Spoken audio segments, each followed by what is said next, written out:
Você adoeceu por causa do trabalho e quer ser indenizado? Provar que o trabalho causou essa doença é um passo fundamental para garantir que você consiga receber uma indenização por tudo que sofreu. Mas, atenção! Provar que o trabalho foi a causa da doença não é suficiente para ser indenizado. É que para realmente você conseguir uma indenização justa por tudo que você sofreu, você precisa provar outras duas coisas. Sem comprovar isso, não importa a gravidade da doença, você não vai conseguir ser indenizado. Mas aqui nesse vídeo, eu vou te mostrar os requisitos para você receber a indenização e como provar todos eles. Além disso, você vai conhecer a prova mais importante em processos por doenças do trabalho. Meu nome é Andressa, eu sou advogada trabalhista e aqui no canal você encontra tudo que o seu patrão não quer que você saiba.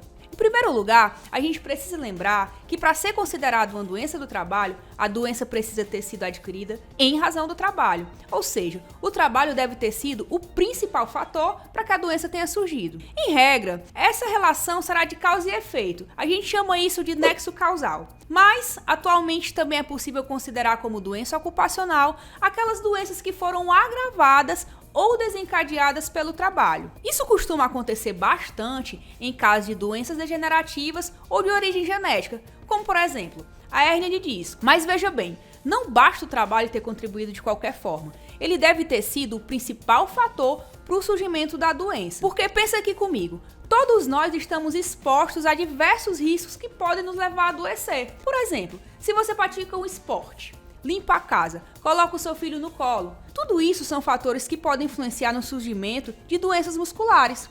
Para confirmar que a sua doença é de fato uma doença do trabalho, todos esses fatores devem ser analisados. A partir desses fatores analisados, aqueles que estão ligados ao trabalho devem ter sido os que mais contribuíram para esse adoecimento. E aí, só nesse caso, é que a doença é considerada uma doença do trabalho. Se você colocar um processo trabalhista por ter adoecido no trabalho, vai ser realizada uma perícia por um médico recomendado pelo juiz. Esse médico vai avaliar se essa doença realmente foi causada pelo trabalho. Daqui a pouco eu vou te falar um pouco mais sobre isso, com mais detalhes. Mas agora que você já viu que é considerado uma doença do trabalho, vamos ver aqui o que é necessário para conseguir provar e ser indenizado. É importante saber que se você adoeceu por causa do trabalho e quer receber uma indenização por isso, você vai precisar provar três coisas. A primeira é que adoeceu, a segunda é que a doença está ligada ao trabalho e a terceira, que a empresa teve culpa. Sem comprovar esses três requisitos, não importa a gravidade da sua doença, você não vai conseguir receber nenhuma indenização. O pontapé inicial para ter qualquer direito em relação à sua doença, obviamente, é provar que ela existe. Fazer isso não é tão complicado. Você pode utilizar a documentação médica, e isso aí inclui os seus atestados, os seus exames de imagem, os laudos, os relatórios, receitas médicas, guias de internação e cirurgia se houver. É possível também que você tenha se afastado pelo INSS. É importante nesse caso solicitar a cópia dos laudos que foram emitidos por lá. Agora, se você não tem nenhum documento médico atestando a sua doença ou tem só um atestado, talvez esse não seja o momento para fazer algo. É importante que você aprofunde bastante o seu diagnóstico e tratamento antes de fazer qualquer coisa. É que dificilmente você consegue alguma coisa na justiça só com um atestado. Deixa eu te dar aqui um exemplo. Se você está com um tratamento por causa de uma doença muscular, como uma tendinite no ombro, você vai precisar de exame de imagem, de preferência uma ressonância magnética. Você precisa de atestados médicos e das receitas médicas. Outra coisa que pode fazer diferença são as guias de sessões de fisioterapia. Agora, se você só tem um atestado e nem sequer fez o exame de imagem, infelizmente isso não comprova muita coisa. Aqui no escritório, a gente sempre prefere aguardar os nossos clientes estarem bem aprofundados no seu tratamento antes de ir para a justiça. Fazer isso evita muita dor de cabeça. É porque entrar com uma ação com documentação fraca é como ir para um campeonato sem estar preparado. Então, se prepare. Como eu disse antes, a segunda coisa que você vai precisar provar é que adoeceu por causa do trabalho. Sendo bem sincera, é impossível provar com toda a certeza que a sua doença foi causada por causa do trabalho. Isso é simplesmente impossível. O que você precisa comprovar é que existiam riscos no seu trabalho que podem ter te levado a adoecer. É mais uma relação de probabilidade do que de certeza. Por exemplo, se você tem uma doença auditiva, o que você precisa provar é que estava exposto a muito ruído, muito barulho. Você não tem como provar que aquele barulho específico foi o que causou a doença. Mas olha, pensa bem, se o ruído era tão intenso e você trabalhava lá há tanto tempo, há grandes chances de que o trabalho tenha sido a causa. Concorda comigo? Então, quando a gente pensa em doença do trabalho, a lógica é basicamente essa. Se você tem uma doença osteomuscular, como uma hérnia de disco, uma tendinite ou alguma LER, o que você precisa mostrar é que havia os chamados riscos ergonômicos. Ou seja, que você trabalhava com esforço repetitivo, com posições inadequadas ou, por exemplo, sem descanso, coisas desse tipo. Já se a sua doença é psicológica, você precisa mostrar que está exposto a riscos psicossociais, como, por exemplo, assédio moral, pressão por metas, sobrecarga de trabalho e coisas afins. Então você pode me perguntar, Andressa, como é que eu posso provar esses riscos? Bom, você pode provar praticamente de todas as formas possíveis. Por exemplo, você pode utilizar vídeos do local, você pode utilizar fotos, você pode utilizar documentos, testemunhas. Aqui o céu é o limite. Eu não tenho como te passar uma lista do que você pode utilizar, já que isso pode variar muito de acordo com a doença e o risco que você estava exposto. Então, o que você precisa se fazer são 3 perguntas. A primeira, qual é a minha doença? A segunda, o que realmente tinha no meu trabalho que me causou essa doença? E a terceira, como é que eu posso provar que essa coisa realmente existia no meu trabalho? A partir dessas respostas para essas perguntas, você vai ter um caminho mais concreto para seguir, entende? Deixa eu te dar aqui uns exemplos para ficar mais claro. Por exemplo, a doença é depressão. O que exatamente tinha no meu trabalho que causou essa doença? E aí digamos que seria um assédio moral, uma sobrecarga de trabalho. Agora a pergunta é, como é que eu posso mostrar que essa coisa realmente existia no meu trabalho?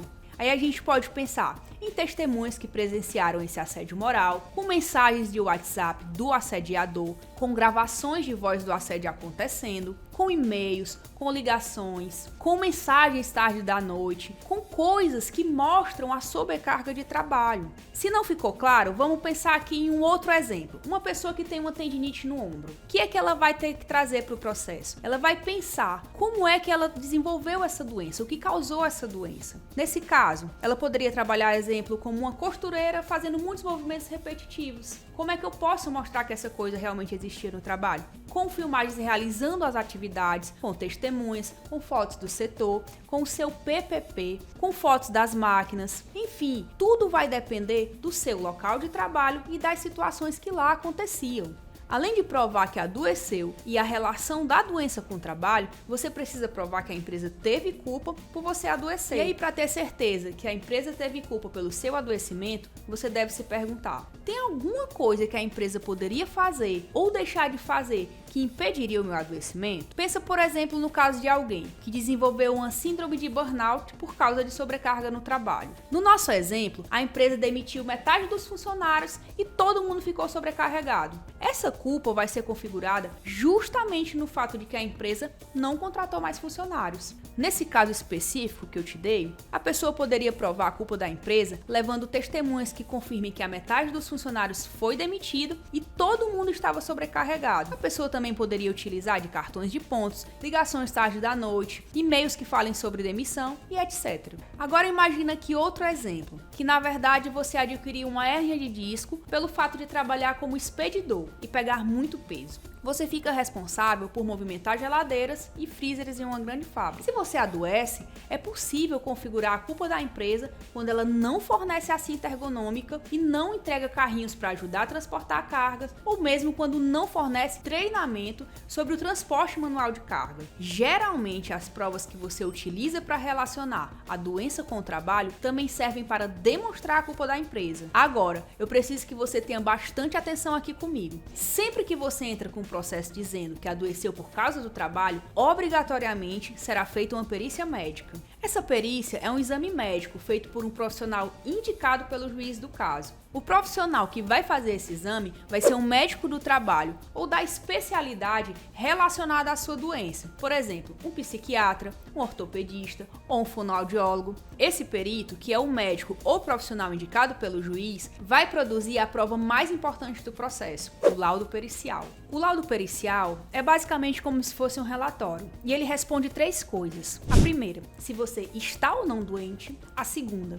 se essa doença está ligada ao trabalho. E a terceira, se essa doença é uma doença incapacitante. Se ela for incapacitante, qual o percentual de incapacidade e se essa incapacidade é permanente ou temporária. Claro, ele não vai simplesmente responder isso, ele vai fundamentar tudo, explicar o que pode ter acontecido e fazer toda a análise do seu caso clínico. Esse laudo, ele costuma ser seguido em pelo menos aí 80% dos casos pelo juiz, que vai decidir com base no exame desse perito. Então, essa é, sem dúvidas, a prova mais importante do processo. Eu tô te falando isso, mas tem um detalhe. O perito vai tomar por base a sua documentação prévia, aquela que eu te falei antes. Por exemplo, se você tem uma tendinite, o perito não vai fazer um exame de imagem, uma ressonância magnética, nada disso. Ele vai olhar os exames que você já tem. Daí a importância, porque se você não tiver documentos suficientes para mostrar para o perito que você está doente, ele não vai reconhecer sua doença. Por isso, você já precisa entrar com o processo com toda a documentação pronta. Você viu aqui como provar que a doença foi adquirida no trabalho. Além disso, conheceu a prova mais importante em um processo envolvendo doenças do trabalho. Agora, para se aprofundar ainda mais, eu recomendo que você assista esse vídeo aqui, que vai aparecer em algum lugar aqui da tela. Eu te mostro como funciona um processo judicial de forma detalhada. Mas antes, não esquece de se inscrever aqui no nosso canal. Obrigada por assistir até aqui e vai lá entender como é que funciona o processo.